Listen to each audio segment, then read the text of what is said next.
BJP எதிர்ப்போம், திமுக வச்சு எதிர்க்க முடியாது. புரியுதா? அவன் இந்த கத்தி நான் குத்துனா ஒரு மாதிரி இருக்கு, நீ வெட்டுன்றான். அவன் அப்படியால அந்த மாதிரி அவன் நம்ப முடியாது. ரொம்ப எச்சரிக்கை உணர்வோடு இருக்கணும். இந்த திரும்ப இந்த வாட்டி அவன் என்ன நம்பிக்கையில் இருக்கிறாங்கன்னு அவர் சொல்றாருல, நம்பி நம்பி ஏமாந்துட்டோம்னு சொன்னாப்ல. என் தம்பி சொன்னா பாருங்க, கிறிஸ்தவர் இஸ்லாமியர் 2 பேருடைய வாக்கு 15 விழுக்காடு 18 விழுக்காடு இருக்குதுன்றாங்க.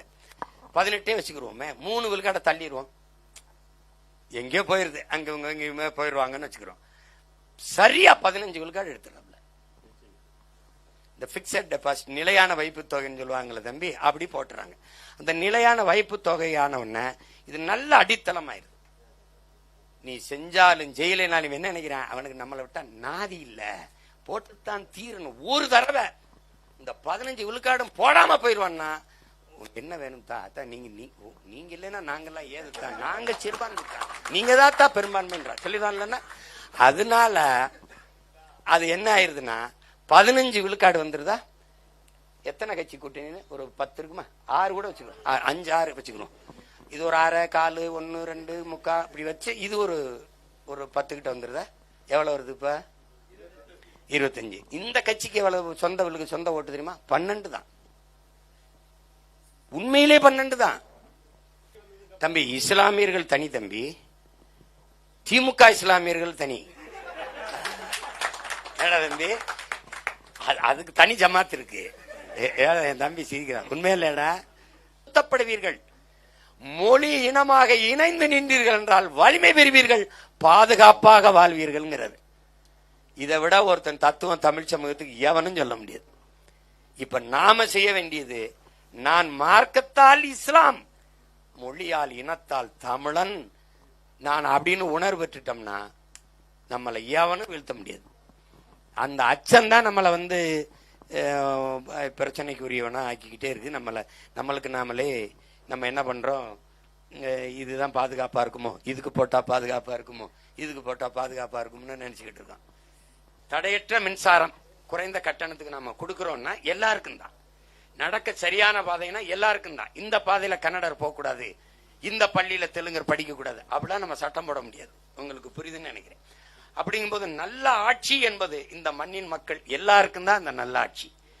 அப்ப இவங்க என்ன பண்ணுவாங்கன்னா, ஏற்கனவே அதிகாரத்தில் இருந்து ஒரு தீய ஆட்சி முறையை கொடுத்து வருகிற இந்த திராவிட கட்சிகள் ஒரு தூய அரசு, ஒரு அரசியல் எழுச்சியுற்று வரும்போது இதை வளரவிடக்கூடாது, வெல்லவிடக்கூடாதுங்கிறதுக்காக இப்படிமான கட்டுக்கதையான பொய்யான பரப்புரைகளை செய்ய வேண்டிய தேவை அவர்களுக்கு இருக்கு. பேசுனது, நாங்கள் பிஜேபி 5 ஆண்டு காலம் நிலையான ஆட்சியை கொடுத்து நாடங்களும் பிஜேபி வேரூன்றி பரவுவதற்கு காரணமாக இருந்தவர் ஐயா கருணாநிதினு பேசுனது இருக்கு. அப்ப இதை எப்படி எடுத்துக்கிறீங்க? அவர் கேட்டார்ல 3 விழுக்காடு தான் இடஒதுக்கீடு கொடுத்தாருன்னு, அந்த கொடுத்தவருக்கு இடத்த கொடுத்தது நம்ம தான்ங்கிறத நம்ம மறந்துட்டு தான் இவன் வம்புலத்துக்கு பிரச்சனை பண்ணிட்டு இருக்கிறான். சாத்தானின் செயலை ஒரு அரசு சொல்லுது. நம் குரானும் பைபிளும் சொன்ன இந்த வேதங்கள், இந்த குரான் சொல்றதுல இருக்கிற எல்லா தீய செயலையும் இந்த அரசே செய்து, அது தெரிஞ்சே நம்ம வாக்கை கொடுத்து வலிமையை கொடுப்பது என்பது நம்ம சாத்தானின் பிள்ளைகளை ஆய்கொண்டிருக்கோம். மாறிவிட்டியிலே ஆகிவிட்டிலேங்கிற ஆதங்கத்துல சொன்னேன். அதுக்காக நீங்க சாத்தானின் பிள்ளைகள்னு நான் ஒன்னும் சபிக்கல. ஆயிட்டிலே நானும் சேர்ந்து ஆயிட்டேனேன்னு தான் சொல்றேன்.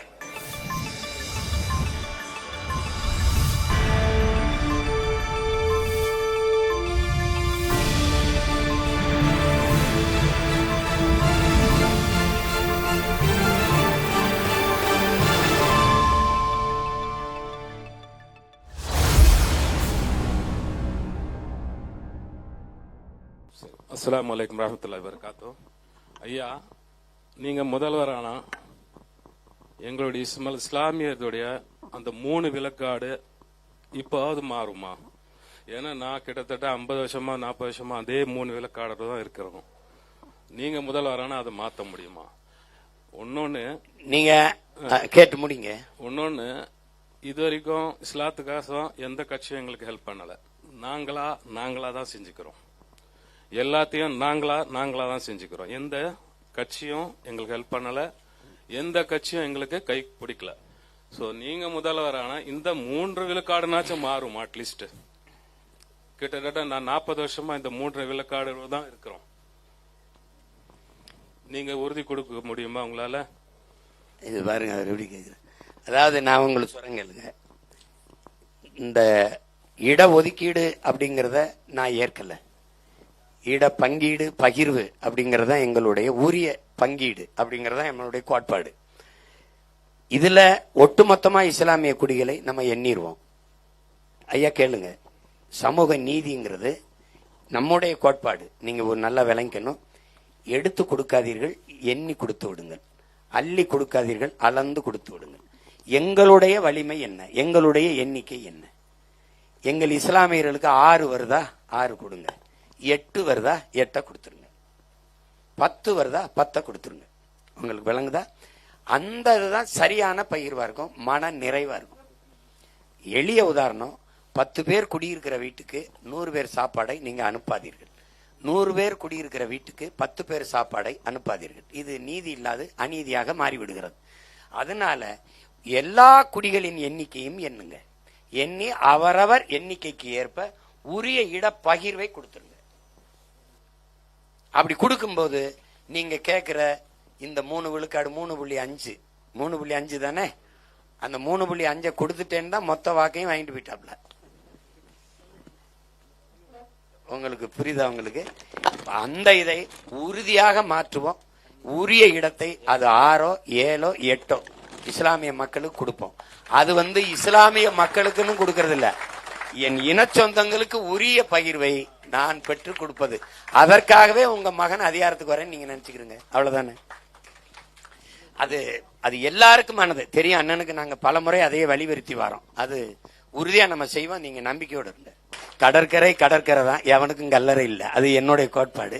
அதனால என் அண்ணன் அவர் பிறந்த இடமோ அவர் மரணித்த இடமோ அல்லது அவரை நல்லடக்கம் செய்யப்பட்ட இடத்துலயோ அவர் நினைவு இது பண்ணி அவருடைய காணொளிகளை எப்போது யார் வேணாலும் போய் அமர்ந்து அவர் இந்த மக்களுக்காக பேசிய பேச்சை இதுபோல ஒரு அரங்கையை அருகில கட்டி, இது கவிக்கு அரங்கம் மாதிரி, அது பழனி பாபா பயிலரங்கம்னு வச்சு அதுல அவனுடைய பேச்சு எப்ப போனாலும் Palani Baba speech about this அப்படின்னு தட்டினா அது வரும். அவன் பாட்டு பேசிட்டே இருப்பாப்ல, அத்தா உட்கார்த்தா அவனுக்கு தெரியும் தான்.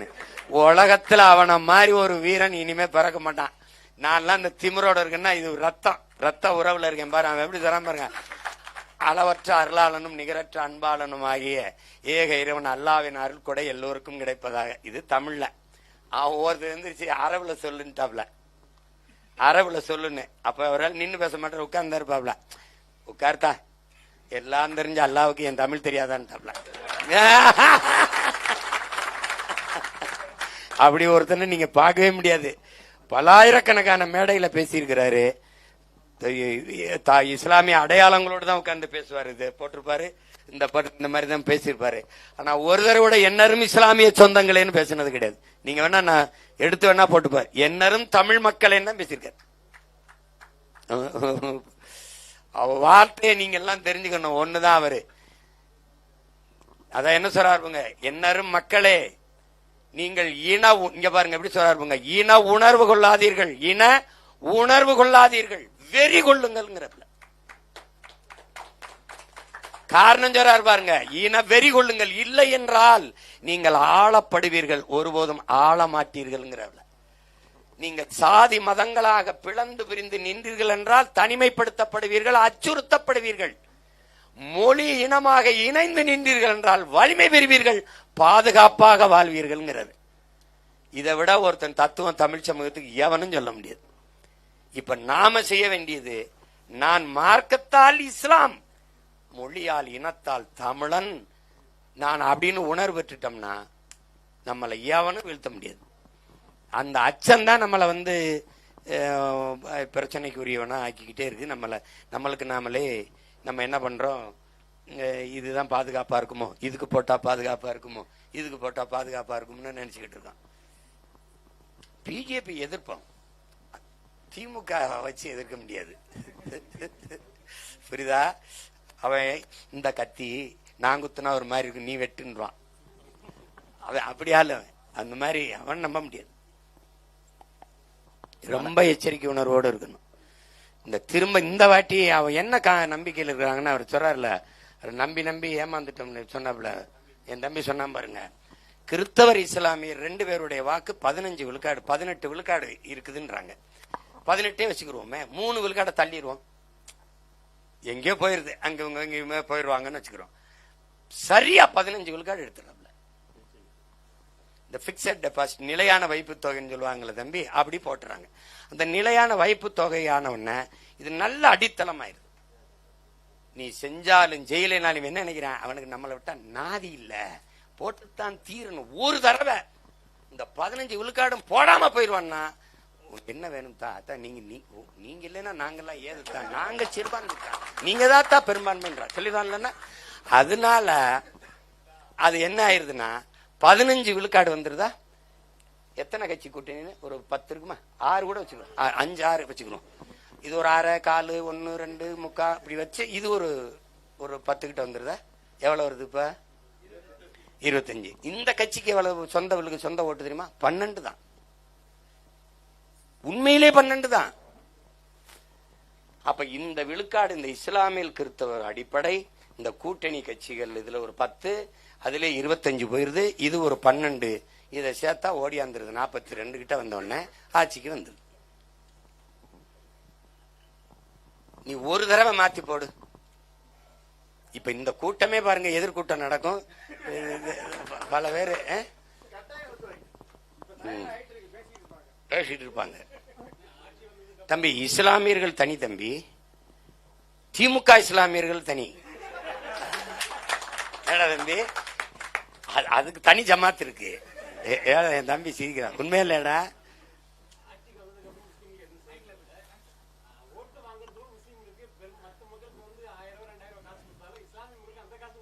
அது நம்ம வாங்க மாட்டோம்ல, அல்லாஹ்வுக்கு பயப்படுவோம்ல.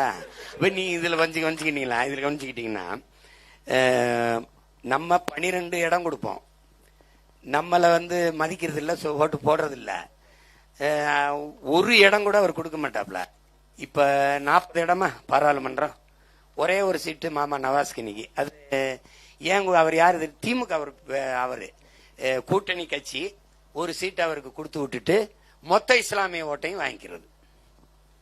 ஒரு சின்ன மண்புழுவை போட்டு பெரிய மீனை பிடிப்போம்ல, அப்படி ஒத்த சீட்டு மொத்த ஓட்டு புரியுதாப்பா.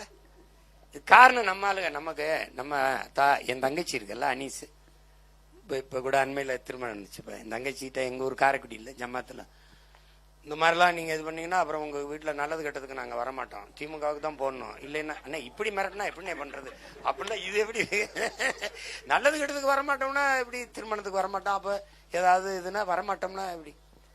இன்னும் சில பேருக்கு அந்த இதுல மையத்துல அடக்கம் பண்ணவே விட மாட்டோம்னு சொன்னா, இந்த அவனுக்கு என் தம்பிக்கு சல்மானுக்கு அடக்கம் பண்ண விடுறா, நம்ம வேற இடத்துல நல்ல அடக்கம் பண்ணிக்கிறோம்ட்டேன் நான், வேற என்ன பண்ண முடியும். அந்த மாதிரி எல்லாம் வேலை நடக்கும். அத இருக்கிறது அந்த நெருக்கடி. அதான் இந்த வாட்டி நான் எங்க அண்ணன் எல்லாம் முடிவு எடுத்திருக்கோம், தெருவா போய் பேசி பார்ப்போம், என்ன பண்ணுவோம் நம்ம. என்னன்னா வேற கேள்வி ஒண்ணு இல்லண்ணா, நான் ஒரு முஸ்லீம், சரிங்களா, நான் தமிழ் தேசியத்துல பயணிக்கிறதுக்கு இல்ல மறைக்குது, நீங்க உட்கார்ந்து கேளுங்க, எந்திரிக்கும் போது அவர் தமிழ் தேசியத்துல பயணிக்கிறதுக்கு என் மார்க்கம் தடையா இல்ல. ஆனா ஒரு இந்துத்துவ RSS எப்படி கட்டமைச்சு கொண்டு வர மாதிரியே இஸ்லாமியர்களை எதிராக கொண்டு வராங்களோ, அதே போலதான் தமிழ் தேசியத்துக்குள்ள போறவங்க எல்லாருமே ஒரு தவறான பார்வையிலே பாக்குறாங்க. அதுக்கு உங்க கருத்து என்ன சொல்றீங்க? அது நீங்க உங்க கேள்வியிலே பதில வச்சுட்டீங்க. அப்படி கட்டமைக்கிறாங்க தவறான பார்வையிலேன்னு நீங்க சொல்லிருங்க. ஒரு கட்டமைப்பு தான், ஒரு கட்டமைப்பு தான். இப்போ நம்ம நம்ம கோட்பாடு இந்த நம்ம வாழ்ற நம்ம இந்த நிலம், இந்த நிலத்தில் இருக்கிற மொழி, அதனுடைய கலை இலக்கியம் பண்பாடு, இங்கு வாழ்கிற மக்களினுடைய பாதுகாப்பான நல்வாழ்வு. இப்ப தமிழ் தேசிய அரசியல் வந்துடுச்சு, நாட்டை ஆளுது. கல்வி எல்லோருக்கும் இலவசம், தரமான கல்வினா எல்லாருக்கும் தான். இங்க கன்னடருக்கு இல்ல, மலையாளிக்கு இல்லைன்னு இல்ல. தடையற்ற மின்சாரம் குறைந்த கட்டணத்துக்கு நாம கொடுக்கறோம்னா எல்லாருக்கும் தான். நடக்க சரியான பாதைனா எல்லாருக்கும் தான். இந்த பாதையில கன்னடர் போக கூடாது, இந்த பள்ளியில தெலுங்கர் படிக்க கூடாது, அப்படிலாம் நம்ம சட்டம் போட முடியாது. உங்களுக்கு புரியுதுன்னு நினைக்கிறேன். அப்படிங்கும்போது நல்ல ஆட்சி என்பது இந்த மண்ணின் மக்கள் எல்லாருக்கும் தான் இந்த நல்ல ஆட்சி. அப்ப இவங்க என்ன பண்ணுவாங்கன்னா, ஏற்கனவே அதிகாரத்தில் இருந்து ஒரு தீய ஆட்சி முறையை கொடுத்து வருகிற இந்த திராவிட கட்சிகள் ஒரு தூய அரசு, ஒரு அரசியல் எழுச்சியுற்று வரும்போது இதை வளரவிடக்கூடாது, வெல்லவிடக்கூடாதுங்கிறதுக்காக இப்படிமான கட்டுக்கதையான பொய்யான பரப்புரைகளை செய்ய வேண்டிய தேவை அவர்களுக்கு இருக்கு. இப்ப நாம எந்த இடத்துல இப்ப இந்துத்துவா பிஜேபி கோட்பாடோட இருக்கோம், அவங்க எந்த இடத்துல இந்துத்துவா பிஜேபி கோட்பாட்டில இருந்து விலகி இருக்காங்க? அது அவர்களால் விளக்க முடியுமா? இப்ப நாம எந்த இடத்துல பிஜேபியோட கூட்டணி வச்சிருக்கோம்? முதல்ல ஒரு கேள்வி கேட்கிறேன். அம்மையார் ஜெயலலிதா அவர்கள் கூட கூட்டணி வச்சுட்டு உடனே 6 மாசத்துல வாஜ்பாய் அரசை கவிழ்த்திட்டு வெளியில வந்துட்டாங்க. அதுக்கப்புறம் 1999 திருப்பி போய் கூட்டணி வச்சு 5 ஆண்டு காலம் இந்த பிஜேபி ஆட்சியை நிலையான ஆட்சியா கொடுக்க வச்ச பெருமகன் யாரு? ஐயா கருணாநிதி அவர்கள். உங்களுக்கு நல்லா அது புரியும். அந்தப்போ இந்த 100 ரூபாய் காசு வெளியிட்டாங்கல்ல ஐயா கருணாநிதி இப்ப உருவப்படத்தை பொறிச்சு, அப்ப வந்த ராஜ்நாத் சிங் உள்துறை அமைச்சர், அவர் இவர் நம்ம பாதுகாப்புத்துறை அமைச்சர் பேசுனது, நாங்கள் பிஜேபி 5 ஆண்டு காலம் நிலையான ஆட்சியை கொடுத்து நாடங்களும் பிஜேபி வேரூன்றி பரவுவதற்கு காரணமாக இருந்தவர் ஐயா கருணாநிதினு பேசுனது இருக்கு. அப்ப இதை எப்படி எடுத்துக்கிறீங்க? சொல்லுங்க. குஜராத் கலவரத்தை அங்க இருக்கிற சட்டம் ஒழுங்கு பிரச்சனை அந்த வார்த்தையை பதிவு பண்ணிருக்காரு இல்லையானே? சட்டம் ஒழுங்கு பிரச்சனைன்னு சொன்னது யாரு? பாராளுமன்றத்தில் குஜராத் பிரச்சனைகளே பேசினால் நாங்கள் பஞ்சாப் கலவரத்தை பேச வேண்டியது வரும்னு பேசுனது காங்கிரஸ் கிட்ட பேசுனது யாரு? அது தலைவருக்கு பேரெல்லாம் நான் சொல்லணுமா? உங்களுக்கு தெரியுமா இல்லையா? அந்த காணொலி ஆவணங்களை நாங்க உள்ளரங்களை சொல்றேன். எந்த இடத்துல போட்டு காட்டினோம்டா சல்மான்? வேலூர்ல நான் போட்டு காட்டினேன். இன்னும் வந்து அந்த காணொலி இருக்கு. அந்த காணொலி ஆவணங்களை திரையிட விடாம தடுத்தது யார்? பிபிசி ஆவணத்தை. அப்ப அது எல்லாரும் அவங்க பேசுனது அவங்கதான். சரி, நான் இன்னொரு கேள்வி ஒண்ணுண்ணே. உங்களுக்கும் எங்களுக்குமான நமக்கான உறவு என்ன உறவுண்ணே? ஒரே உறவு தான், ரத்த உறவு தான். ஒரு தாய் பிள்ளைகள்ங்கிற ரத்த உறவு தான். இங்க இந்த இடத்துல மானுடன் வரும்போது மொழி இனத்தையும் தாண்டி பேரன்பு வந்துருது. பாரடா உன் மானுட பரப்பைன்னு தான் புரட்சி பாவலன் பாடுறான். புரியுதா உங்களுக்கு? பாரடா உன் மானுட பரப்பைங்கிறான். அப்படித்தானே சொல்றான். மானுட சமுத்திரம் நான் என்று கூவடாங்கிறான். அப்படித்தானே? அதனால அங்க தமிழர்கள் மனிதநேயவாதிகளே அல்ல, அதை தாண்டிய உயிர்மை நேயவாதிகள். வெறும் மனிதநேயவாதிகள் மட்டும் அல்ல, உயிர்மை நேயர்கள் என்பதை நீ புரிஞ்சுக்கணும். நான் மட்டும்தான் மாட்டுக்கு இறக்கப்படுறேன். நபிகளார் ஒரு ஒட்டக பண்ணைக்குள்ள போகும்போது அதுக்கு உணவளிக்காம இருக்கிறதுக்கு அதுக்கு கண்டிச்சாருன்னு இருக்குது. இயேசு இந்த பசுவுக்கு தீவனம் அளிக்காம நீ பாலை கறக்கிறதே பாவம்னு சொன்னாருன்னு இருக்குது. அப்ப அதை தான் நம்ம பேசுறோம். வணக்கம்ண்ணா. இப்ப நாங்க புதுக்கல்லூரியில இருந்து வரோம். புதுக்கல்லூரி. இப்போ நீங்க ஆட்சிக்கு வந்தா மாணவர்களுக்காக என்ன பண்ணுவீங்க? உனக்கு என்ன தேவை இருக்கு சொல்லு, நான் பண்றேன். உனக்கு ஆகச்சிறந்த கல்வியை கொடுக்குறேன் அண்ணே. சரியான சமமான தரமான கல்வியை ஏழை பணக்காரன் என்ற பாகுபாடு இல்லாது உனக்கு கொடுக்குறேன். நீ நான் வந்துட்டா என்ன செய்வேன்னு நினைக்கிறேன்னா, தனியார் பள்ளியில என்ன தரம் இருக்குதுன்னு இந்த மக்கள் அங்க பள்ளிக்கு படையெடுக்கிறாங்களோ கல்லூரிக்கு எடுக்கிறாங்களோ அந்த தரத்தை அரசு பள்ளி கல்லூரியில் கொடுக்கிறது. அரசு பள்ளி கல்லூரியில் படித்த மாணவர்களுக்கு தமிழ்நாட்டு அரசில் வேலை வாய்ப்பில் முன்னுரிமை கொடுக்கிறது. உனக்கு புரியுதுன்னு நினைக்கிறேன். அப்ப படிச்சுட்டு வெளியில நிக்க விடாம எல்லா மாணவர்கள் எல்லாருக்கும் வேலை வாய்ப்பை கொடுக்கிறது. இதை விட உனக்கு வேற என்ன வேணும்? மாணவர்களுக்கு சொல்லு. படிக்க போகும்போது 1000 ரூபாய் கொடுக்க மாட்டேன், படிச்சுட்டு வந்தா வேலை கொடுக்குறேன். கல்வியை இலவசமா தரேன். பஸ் கட்டணம் நீ எடுத்துப்போ, குறைந்த விலைக்கு பஸ் விடுறேன், நீ அதுல போ.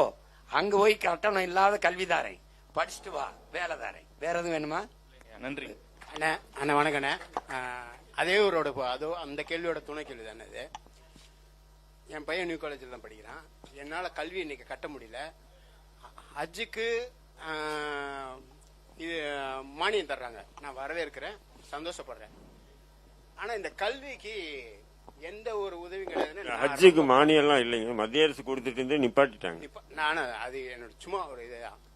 அந்த மாதிரி சொல்லுங்க. தந்தாங்க. இந்த கல்விக்கு இந்த மக்களை ரொம்ப நல்லா என்னால் 32,000 இன்னைக்கு கட்டணும், என்னால் கட்ட முடியல. எனக்கு ரொம்ப வலிமை, ரொம்ப ரொம்ப கஷ்டமா இருக்கு. இஸ்லாமிய மக்கள் வந்து படிப்புல ரொம்ப பின்தங்கி இருக்காங்க. சுயமா தொழில் நல்லா பண்றாங்க, சூப்பரா பண்றாங்க, ரொம்ப அருமையா பண்றாங்க. அரசியல் அறிவு ரொம்ப கம்மி நம்ம மக்களுக்கு. நான் ரொம்ப இதோட தான் சொல்றேன், ஒரு ஒரு தாழ்வான மனப்பான்மையானு தெரியல.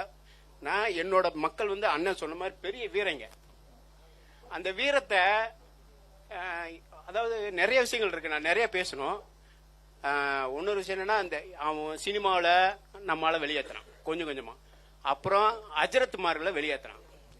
இந்த மாதிரி ஒன்னொன்னா நீங்க அண்ணன் கிட்ட கேள்வி கேக்குறீங்களா? அவங்களுக்கு பிரச்சாரம் சொல்றாரு. அண்ணங்கிட்டையும் சரி, படிக்க வசதி இல்ல, அவ்வளவுதானே.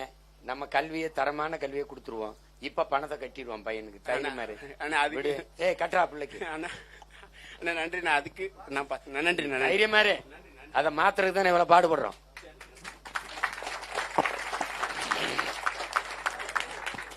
அடுத்து ஆனா ஆரம்ப காலத்துல இஸ்லாமியர்களை வந்து ரொம்ப இழிவாக பேசுறீங்க, தவறாக சித்தரிச்சிங்க. அதான் சமூக மத்தியில ரொம்ப உங்களுக்கு ஒரு அவப்பேர் வந்தது.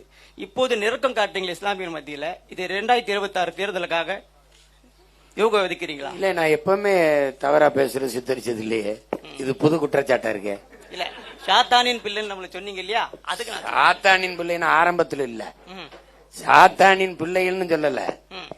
இறை மக்களாக இருக்க வேண்டிய நீங்கள் இந்த கிறிஸ்தவ இஸ்லாமிய மக்கள் சாத்தானின் பிள்ளைகளா மாறிக்கொண்டிருக்கீங்கன்னு பேசினேன். 2 ஆண்டுக்கு முன்னாடி தான் பேசினேன், ஆரம்பத்துல இல்ல. காரணம் என்ன? இப்ப இவ்வளவு பேர் கோமா பேசுறாங்கல்ல, என்ன இப்படி ஆயிப்போச்சு ஏமாந்துன்னு. திரும்பி திரும்பி சொந்த மகன் இவ்வளவு அக்கறையோட நிக்கிறேன், ஒரு ஆதங்கத்துல பேசுறதுதான். ஒழுங்கா படிக்கலன்னா கொன்னூறுண்டாங்கிற மாதிரி திரும்ப திரும்ப நான் சொல்றேன். நீ திரும்பி திரும்பி அநீதி செய்யறான். நபிகளார் கோட்பாடு என்ன? அநீதியை கண்டு அச்சம் கொள்ளாமல் துணிந்து எதிர்ப்பவன் எவனோ அவனை உண்மையான ஜிகாத். இப்ப துணிந்து எதிர்த்து நின்று போராடி உண்மையான ஜிகாத்தானவே ஒரே ஒருத்தன் தான், எங்க அண்ணன் பழனி பாபா தான். இங்க நீங்க அநீதின்னு தெரியுது. நான் உங்ககிட்ட ஒரு கேள்வி கேட்கிறேன், நீங்க என்ன கேள்வி கேட்டீங்க, நான் விளங்கிக்கிட்டேன். சாத்தானின் செயல்கள் எதுன்னு குரான் சொல்லுது? தீய செயல்கள் செய்தா அது எதுன்னு சொல்லுங்க. நிறைய இருக்கு, ஒன்னா சொல்லுங்க. தீய செயல்கள். அண்ணா இருங்கண்ணா, அவர் தானே கேள்வி கேட்டார். ஒன்னா சொல்லுங்க. தீய செயல்கள் செய்ய. ஐயோ, மது இருந்தாலே சாத்தானின். மொத்தமா திமுக சொல்ற மாதிரி நல்ல ஆட்சின்னு சொல்லக்கூடாது, என்ன ஆட்சின்னு சொல்லணும்.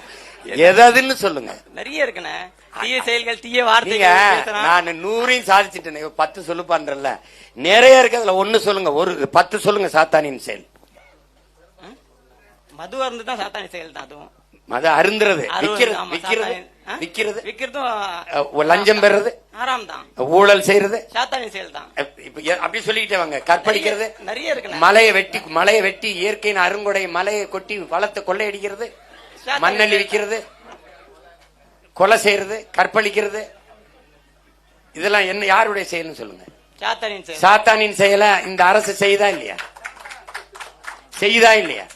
அந்த அரசு சாத்தானின் செயலை செய்யற சாத்தானுக்கு நம்ம வலிமை கொடுப்பது, வாக்கு செலுத்தி அவனுக்கு அதிகாரத்தை கொடுப்பது சாத்தானுக்கு செய்யற ஊழியமா இல்லையா? திமுகவை சார்ந்தவர்கள் செய்கிறார்கள் சாத்தானின் பிள்ளை சொல்லலாம். ஒட்டுமொத்த சமூகத்தை நீங்க சொல்றது அண்ணா, நான் திருப்பி சொல்றேன், நீங்க நம்ப மாட்டீங்க. நம்ம ஓட்டுல தான் உட்கார்ந்தே இருக்கான். அவர் கேட்டார்ல 3 விழுக்காடு தான் இடஒதுக்கீடு கொடுத்தாருன்னு. அந்த கொடுத்தவருக்கு இடத்த கொடுத்தது நம்ம தான்ங்கிறத நம்ம மறந்துட்டு தான் இவன் வம்புலத்துக்கு பிரச்சனை பண்ணிட்டு இருக்கிறான். சாத்தானின் செயலை ஒரு அரசு சொல்லுது. நம் குரானும் பைபிளும் சொன்ன இந்த வேதங்கள், இந்த குரான் சொல்றதுல இருக்கிற எல்லா தீய செயலையும் இந்த அரசே செய்து, அது தெரிஞ்சே நம்ம வாக்கை கொடுத்து வலிமையை கொடுப்பது என்பது நம்ம சாத்தானின் பிள்ளைகளை ஆய்கொண்டிருக்கும். மாறிவிட்டியிலே ஆகிவிட்டிலேங்கிற ஆதங்கத்துல சொன்னேன். அதுக்காக நீங்க சாத்தானின் பிள்ளைகள்னு நான் ஒன்னும் சபிக்கல. ஆயிட்டிலே நானும் சேர்ந்து ஆயிட்டேனேன்னு தான் சொல்றேன். உங்களுக்கு புரியுதா? இப்ப நெருக்கமா காட்டுறது நீங்க ஓட்டு போட்ட புரியல. அப்ப சொல்லுங்க அண்ணே, இப்பவும் அதே தான் நடக்க போகுது. புரியுது? இந்த முறை மாற்றங்கள் நிச்சயம் வரும்.